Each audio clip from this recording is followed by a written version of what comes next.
Vamos lá, sejam muito bem-vindos a mais uma análise. Hoje, a gente vai mapear as engrenagens de como o poder mudou radicalmente na Idade Média.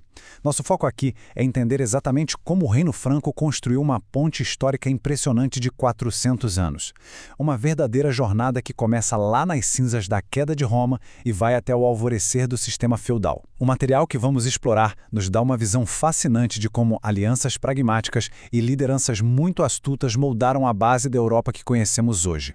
O nosso roteiro passa por 6 etapas cruciais. Começamos com a fragmentação de Roma, depois a ascensão merovíngia, a Era dos Prefeitos, o Império Carolíngio, o Renascimento e preservação cultural e, para fechar, a divisão e o feudalismo.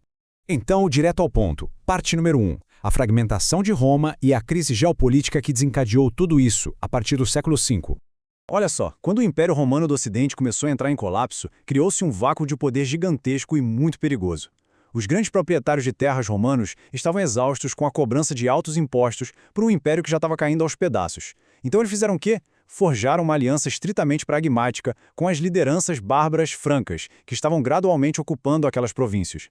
A elite romana entregou apoio político e legitimidade a esses líderes. E, em troca, os francos ofereceram a força militar para garantir a proteção local, a estabilidade e, claro, manter os latifúndios e privilégios daquela elite intactos.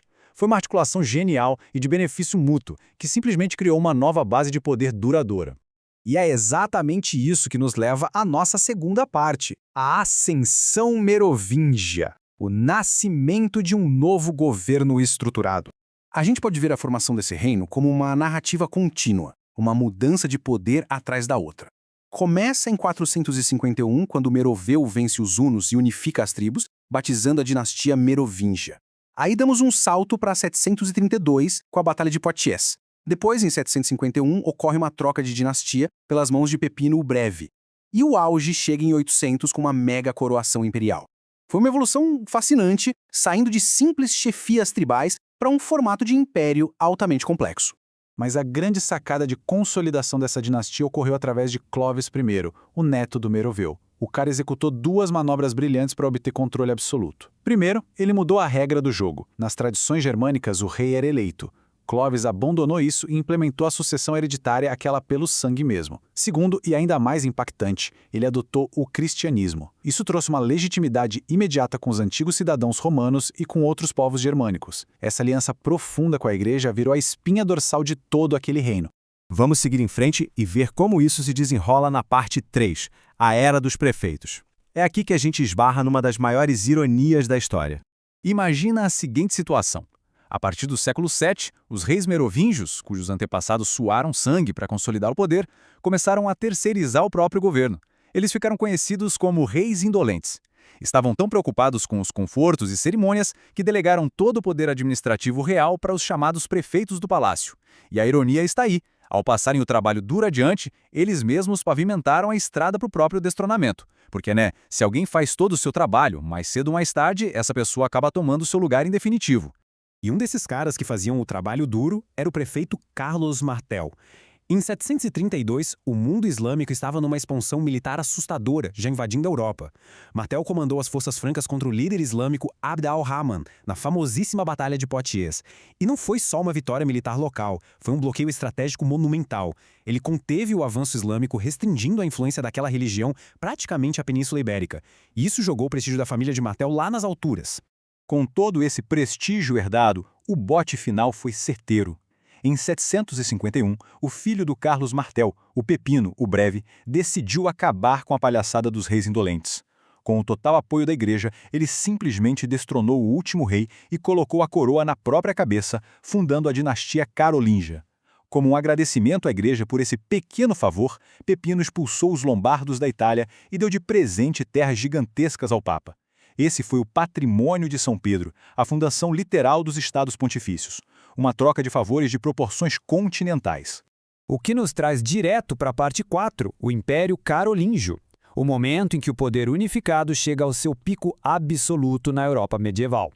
Pepino fez um ótimo trabalho, mas foi sucessor dele, o grandioso Carlos Magno, que transformou a coisa toda numa superpotência. Ele expandiu as fronteiras absurdamente, além de espalhar e proteger o cristianismo com força total. E a recompensa por isso foi histórica. Bem no Natal do ano 800, o Papa coroou Carlos Magno como Imperador dos Romanos. Isso deu origem ao Sacro Império Romano Germânico, uma instituição gigante que duraria mais de 700 anos. Foi literalmente o renascimento da ideia do antigo Império Romano, carimbando a Igreja como a fonte inquestionável do poder real.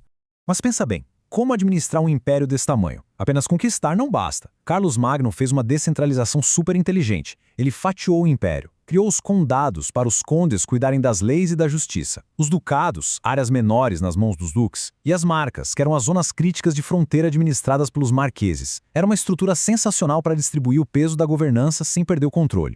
O problema, claro, é que quando a gente dá poder para governantes locais, sempre tem o risco de rebelião. Carlos Magno sabia disso. É por isso que ele criou os Missi Dominensi, os enviados do Senhor. Eles eram tipo auditores itinerantes do imperador. Apareciam de surpresa nos condados, anualmente para checar as contas, cobrar impostos e garantir que nenhum conde ou duque estivesse tramando tomar o trono imperial. Uma mistura cirúrgica de delegação com uma vigilância muito, mas muito rigorosa. Com a estrutura burocrática sob controle, avançamos para a parte 5, Renascimento e Preservação Cultural. A transição fantástica das armas para os pergaminhos. A força bruta não mantém um império de pé para sempre. A gente precisa de intelecto. E Carlos Magno sabia disso, fomentando o renascimento carolíngio. Numa época em que quase ninguém sabia ler, os mosteiros viraram verdadeiros motores do conhecimento. O objetivo prático era, claro, educar o clero e a nobreza para que eles pudessem operar a burocracia estatal. Mas o legado que ficou foi muito maior. Os monges copiaram à mão textos clássicos de gente como Aristóteles, Cícero e Virgílio. Se não fossem por esses mosteiros, grande parte da nossa base intelectual ocidental teria virado pó. E agora chegamos ao desfecho. Parte 6. A divisão e o feudalismo. Como essa engrenagem imperial perfeita implodiu repentinamente. Carlos Magno morreu em 814 e o império ficou com o seu filho, Luís o Piedoso. O Luís conseguiu segurar a onda defendendo as fronteiras contra povos externos. Mas a ruptura total veio quando o próprio Luís morreu em 840. Ao invés de uma transição de poder pacífica, os 3 filhos dele entraram numa guerra brutal pela herança. Séculos de esforço de centralização de poder viraram fumaça rapidamente, com o Sacro Império sendo estilhaçado de dentro para fora por uma briga de família. A poeira só baixou em 843 com a assinatura do Tratado de Verdun, um documento de impacto absurdo.